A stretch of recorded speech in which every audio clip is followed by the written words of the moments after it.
Now I know this field doesn't look like much right now. It looks fairly barren and forlorn and actually very cold. But this is a field of daffodils, and in just a few weeks it will be a solid drift of golden flowers. Pretty spectacular. You know, what's wonderful about the daffodil is that it's a very brave flower. It starts to bloom quite early, and you can see here the first one to begin blooming in this entire field. It's come out a little too soon. You can see that the frost has knocked the petals back. You see, we planted all of these daffodils in the fall, and I saved this bulb to show you something very unique about it.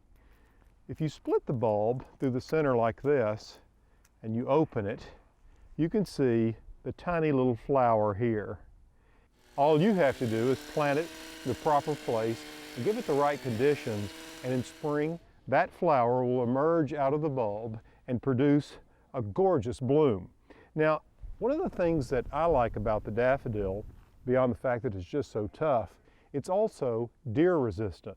Deer will not eat the foliage or the blooms of the daffodil. So that comes in handy when you live in a place like this where there's plenty of deer lurking in the woods just waiting to jump on whatever you plant. Now, one thing you need to keep in mind with daffodils, if you're having trouble with them not blooming, you need to make sure that you let the foliage die back naturally. These will come up, they'll flower, and I will let this foliage persist until it dies completely back, and only then will I mow off this field. You see, it's that foliage that recharges the bulb so you have a beautiful flower next year. Now, the other thing to keep in mind is daffodils actually prefer full sun. So if you have some planted in shade and they're not blooming, that's the reason why.